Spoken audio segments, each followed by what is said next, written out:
كثيرا من الناس يخلطون بين القصر والجمع، يظنون أن القصر والجمع شيء واحد. صحيح. وأحيانا يعبرون عن الجمع بالقصر، وهذا خطأ. القصر معناه صلاة الرباعية 2، صلاة الظهر والعصر والعشاء، والقصر لا يجوز إلا لصنف واحد من الناس لا ثاني له، وهو المسافر. فقط في حال السفر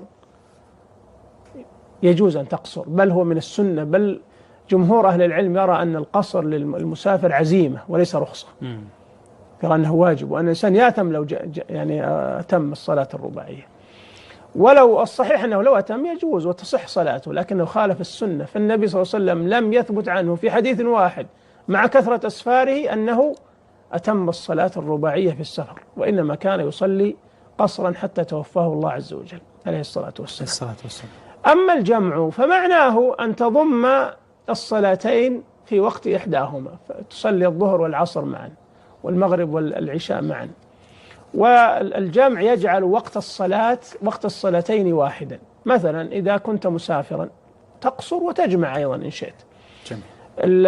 إذا كنت مريضا لك أن تجمع، لأن الجمع ليس خاصا بالسفر، فكلما شق على الإنسان أن يصلي الصلاة في وقتها جاز له الجمع، مثل المسافر، مثل المريض، مثل من به حدث دائم كمن به سلس بول أو استطلاق ريح أو استحاضة أو ما أشبه ذلك، كل هؤلاء يجوز لهم الجمع. والنبي صلى الله عليه وسلم أمر المستحاضة أن تجمع بين الصلاتين.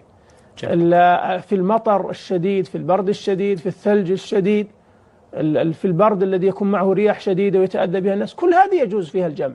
قد يكون الإنسان أحيانا يجري عملية صحيح لنفسه أو طبيب يجريها لمريض قد تستمر لساعات، ليس يقصر، يجمع بين الصلاتين للحاجة، يجمع بين الظهر والعصر والمغرب والعشاء.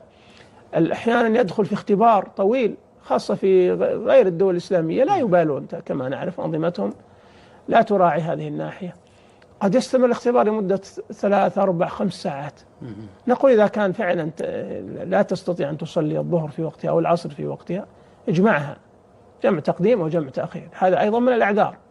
إذن كلما شق على الإنسان يصلي الصلاة في وقتها جاز له أن يجمعها مع الظهر، وإن كانت صلاة المغرب والعشاء يجمعها مع أختها، يعني الجمع بين الظهرين أو بين العشاءين. هذا هو الجمع، وهو بحسب الحاجة كما ذكرت.